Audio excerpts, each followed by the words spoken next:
पूर्व प्रसंग में हम लोगों ने स्मरण किया कल गोवर्धन पूजा, सभी लोग गोवर्धन आए, और सब लोग गोवर्धन आते ही खड़े हो कहने लगे कन्हैया अब इनका पूजा का विधान बता। भगवान कहने लगे पहले तो इनको स्नान कराओ। अब सभी स्नान कराने में लग गए। सुबह से शाम हो गई लेकिन अभी तक भीज नहीं पाए। सब कमर पे हाथ रख के खड़े हैं। भगवान कहने लगे चोरे हो कई थाड़े है भैया का भंडारो भंडारो आ रहा। बोले कन्हैया भाई तेरे देवता सवेरे ते संध्या है गई नवाज लेकिन अब तक नखो ना भिजा पाए भैया तू ही कछु कर। भगवान कहने लगे चाहते क्या हो। बोले क्यों तू एक काम क्यों ना कर, तू यमुना जी को यहीं बुला ले तुझे आराम से चक्र स्नान करते देंगे। अब भगवान ने कहा सभी नेत्र बंद करो। जैसे ही उन्होंने नेत्र बंद किए तो भगवान ने सोचा यमुना जी तो है ही, क्यों ना गंगा जी को भी बुला लिया जाए। तो भगवान ने मन से गंगा जी का ध्यान किया और गंगा जी प्रकट मन से प्रकट हुई है, इसीलिए इनका नाम मानसी गंगा पड़ गया। बोलिए श्री मानसी गंगा मैया की। बढ़िया स्नान कराया। कहने लगे कन्हैया अब क्या करना है। बोले भोग धरो। सबने भोग रखा। भगवान ने कहा नेत्र बंद करो। तो जैसे ही इन्होंने नेत्र बंद किए प्रगटे गिरवर शैलते भुजा सहस्त्र पसार।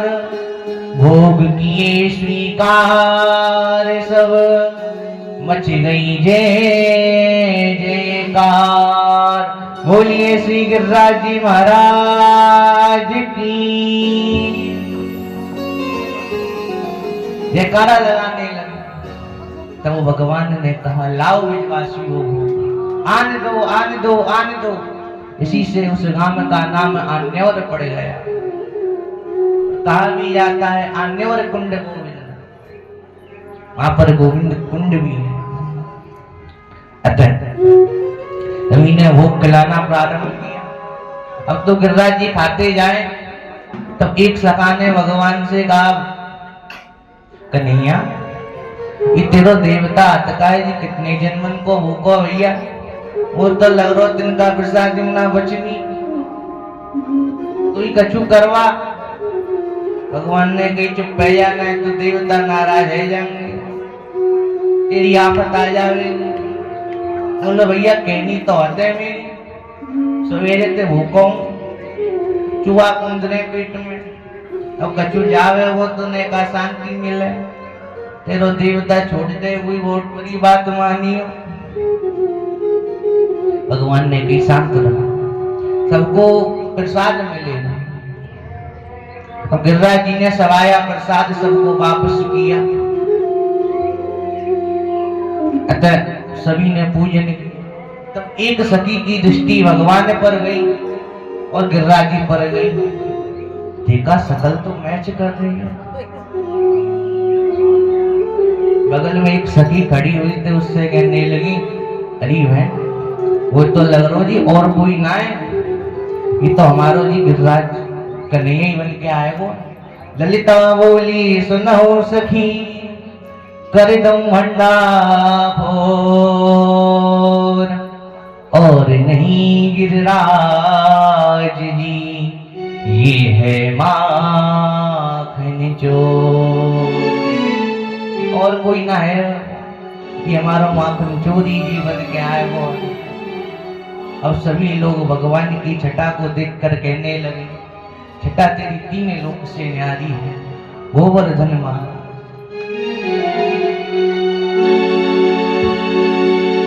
छटा तेरी तीन लोक से न्यारी है गोवर्धन महाराज। छटा तेरी तीन लोक से न्यारी है गोवर्धन महाराज।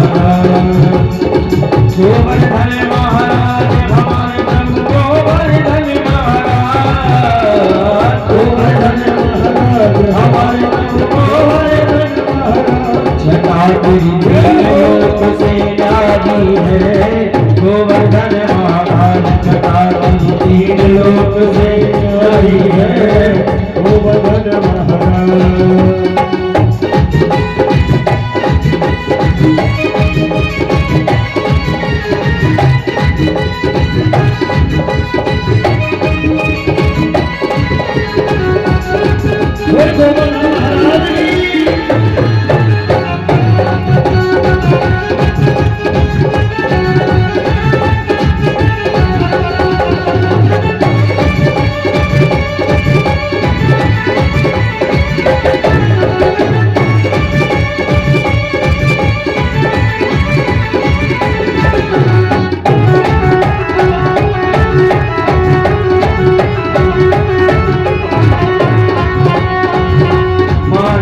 गंगा को स्नान मानसी गंगा को स्नान धरो फिर चक्री सर को ध्यान धरो फिर चक्री सर को ध्यान। दान पे दही को खोटी दान दान पे दही को खोटी दान। करो परिक्रमा करो परिक्रमा की तैयारी है गोवर्धन महाराज। तीन लोक से न्यारी है गोवर्धन महाराज।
पूछरी लोटा है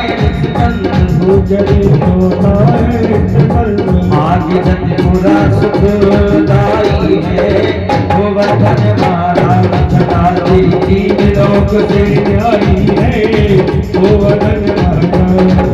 अरे गोवर्धन महाराज हमारे प्रभु गोवर्धन महाराज गोवर्धन महाराज हमारे प्रभु गोवर्धन महाराज। छटा तेरी तीन लोक से न्यारी है गोवर्धन महाराज। छटा तेरी तीन लोक से न्यारी है गोवर्धन महाराज। छटा तेरी तीन लोक से न्यारी है गोवर्धन महाराज।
तीन लोक से न्यारी है गोवर्धन महाराज। छटा तेरी तीन लोक से न्यारी है गोवर्धन महाराज। छटा तेरी तीन लोक से न्यारी है गोवर्धन महाराज।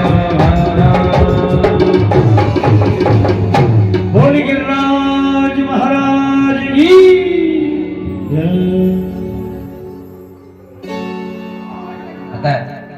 भगवान ने सबको प्रसाद इधर इंद्र सेंट से नहाया हुआ था, बढ़िया चकाचक कपड़े पहनकर बैठा हुआ। उसी समय पर नारद जी आए, कहने लगे भैया आज बड़े सज धज कर बैठे हो, क्या बात है? बोले आज सभी ब्रजवासी मेरी पूजा किया करते हैं, ये 56 भोग चढ़ाया करते हैं, लेकिन अभी तक किसी ने चढ़ाया नहीं। नारद जी कहने लगे भैया अगर रसगुल्ला बालूशाही का मन है ना तो अपने ही घर में कढ़ाई चलवा लो, आज से कोई भी तुम्हारी पूजा नहीं करेगा।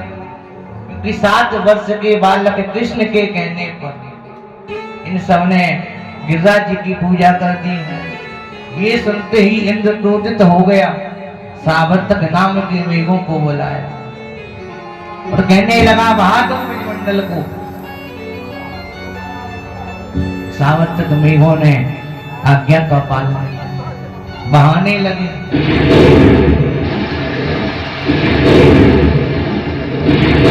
वर्षा करने लगे।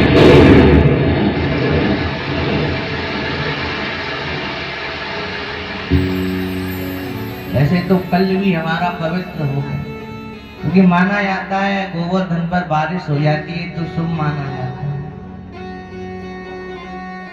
बहाना प्रारंभ किया, अब सब कन्हैया के पास आए, कहने लगे कन्हैया तू कहता था कुछ नहीं होगा, अब तो ये क्रोधित हो गया, बाढ़ ला देगा। भगवान बोले क्यों चिंता करते हो, जिसने तुम्हारा भोग खाया है वही तुम्हारी रक्षा करेगा। अतः तुम लोग अर्पण कर दो अपना तन मन धन और सब चलो गोवर्धन।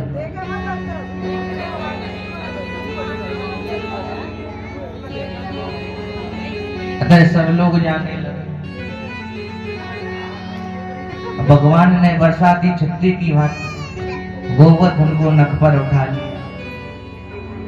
हम मैया को ये देखा नहीं गया, कहने लगी मेरा छोटा सा कन्हैया कैसे इतनी भार को झेलेगा। अतः नख पर गिरवर लीनो धार कन्हैया मेरो मार, कन्हैया मेरो बारो, कन्हैया मेरो बारो, नख पे गिरवर लीनो धार, कन्हैया मेरो बारो, नख पे गिरवर लीनो धार, कन्हैया मेरो बारो, कन्हैया मेरो बारो, कन्हैया मेरो बारो, कन्हैया मेरो बारो, कन्हैया मेरो बारो, नख पे गिरवर लीनो धार, कन्हैया मेरो बारो, नख पे गिरवर लीनो धार, कन्हैया मेरो बारो।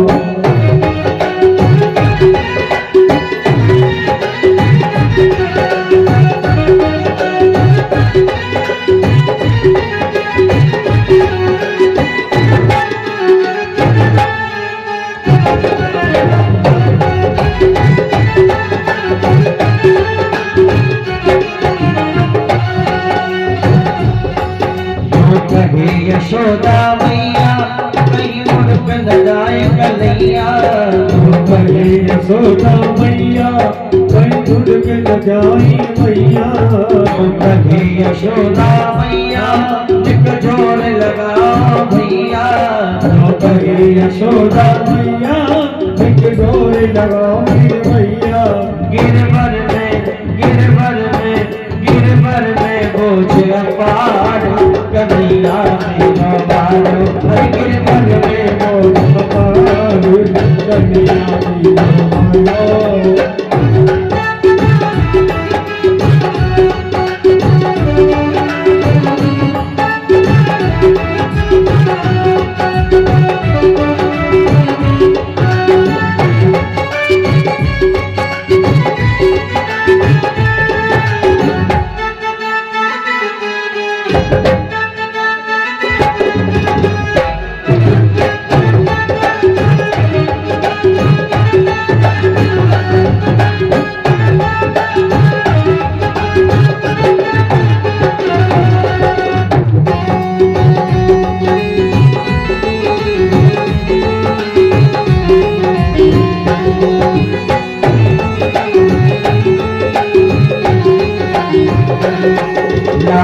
की नरम कन्हैया कहीं मुड़क न जाए भैया लाला की नरम कन्हैया कहीं मुड़क न जाए भैया लाला की नरम कन्हैया कहीं मुड़क न जाए भैया लाला की नरम कन्हैया कहीं मुड़क न जाए भैया कैसे कैसे निकलो झेले भार कन्हैया मेरे बार कैसे निकलो झेले भार कन्हैया मेरे बार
अरे बादल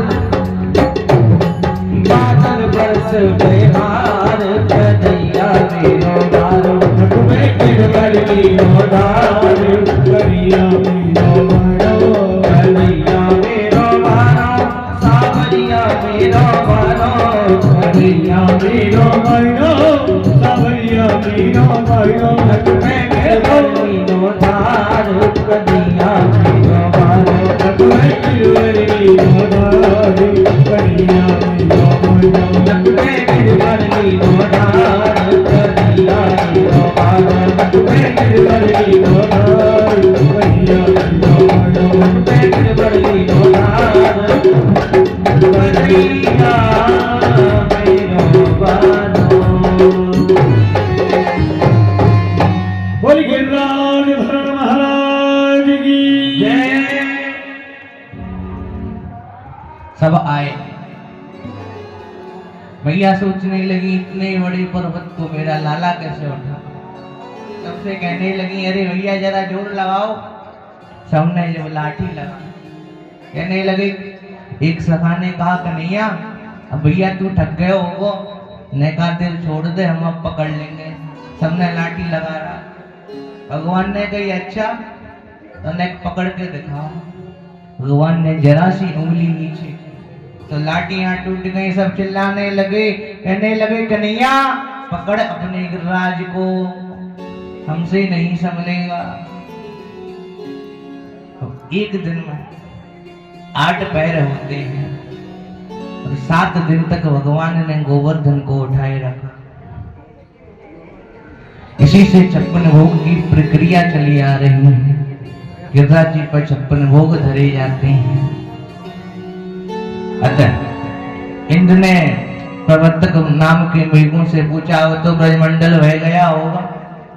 कहने लगे अब आप खुद ही देख लो हमारी तो हिम्मत नहीं है कि हम देख सकें। उसने नीचे देखा तो धूल उड़ी हुई है। कहने लगा क्या जल नहीं बरसाया। बोले प्रभु इतना जल भी नहीं बचा कि उसमें डूब कर मर जाए। सारा जल बह गया लेकिन उसका कुछ नहीं बिगड़ा क्योंकि वह जल अगस्त जी ने भी लिया था। एक बार सीता मैया के यहाँ पर अगस्त जी भोजन करने के लिए मैया ने बोला किसी को भी बुला लो मैं भोजन करा दूं। अब भोजन प्रारंभ हुआ। भगवान ने सांकेतिक भाषा में कहा आज इतना खाना है कि मैया भी ठग जाए तुम्हारे। भोजन प्रारंभ हुआ। अगस्त जी खाते जा रहे। मैया थक गई तो हनुमान जी को बुलाया गया। पहले तो हनुमान जी ने हाथों से परोसा, फिर हनुमान जी भी थक गए तो पूंछ से परोसने लगे। भगवान ने कहा देखो इस युग में पानी तो नहीं पी सकते हो, लेकिन हाँ द्वापर युग में मैं जब पर्वत को उठाऊंगा ना, जब आप जल ग्रहण करें, जब ही आपकी पूर्ति हो। इसी प्रकार ये सारा जल अगस्त जी ने पिया। अतः इसको पता चला भगवान है, अब छोड़ने वाले तो नहीं। आ गया, स्तुति करने लगा। इधर नंद बाबा की सभा कहने लगे ये कन्हैया तेरा लाल नहीं है, क्योंकि बच्चे तो हमारे भी हैं। कोई 100 ग्राम का पत्थर उठा के तू दिखा दे, तेरे लाला ने 7 दिन तक तो बड़ा पहाड़ उठा, तेरा लाला नाय। नंद बाबा ने कही भैया देखो, इसका नामकरण गर्गाचार्य जी ने किया है, गर्गाचार्य जी कभी झूठ नहीं हुआ। कहने लगे इसका परिणाम क्या है, प्रमाण क्या है? नंद बाबा ने जन्म पत्री दिखा दी। सब कहने लगे देख, जब गर्गाचार्य जी कह रहे हैं, जब तो मैं मान रहे, वैसे नहीं माने। अतः तृतीया से 9वीं तक इंद्र ने जल बरसाया, 10वीं को सभी लोग वापस आए। इंद्र ने भी स्तुति की।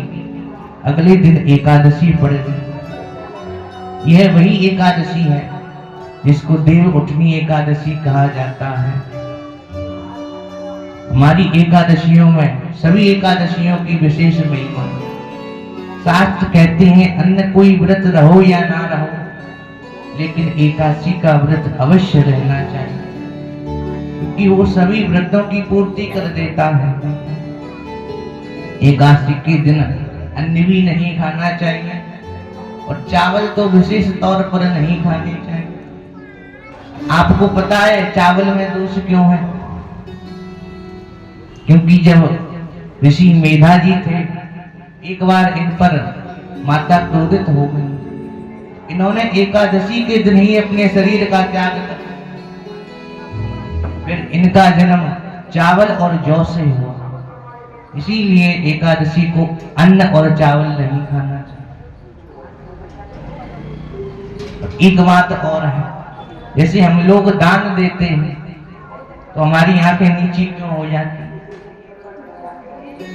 एक बार एक राजा दान दे रहे थे, आंखें उठाकर दान दे रहे, लेकिन जब भी वो नीचे झुकते आंख नीचे हो जाती। उसी समय पर कबीर जी आए, कहने लगे देखो, राजा ने उनसे सारी बात कहने लगा, मैं इतना दान देता हूँ फिर भी मेरी आंखें नीची हो जाती। कबीर जी कहने लगे ये तुम्हारा दोष नहीं है, आंखों का झपकना और नीचे हो जाना नीमी कहलाता है। ये सब नीमी महाराज किया करते हैं, और वैसे भी ये सारा धन तुम्हारा थोड़ी है।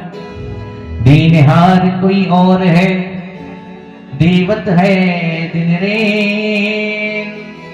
मैं ब्रह्म अब पर करूं या तेनी चेने।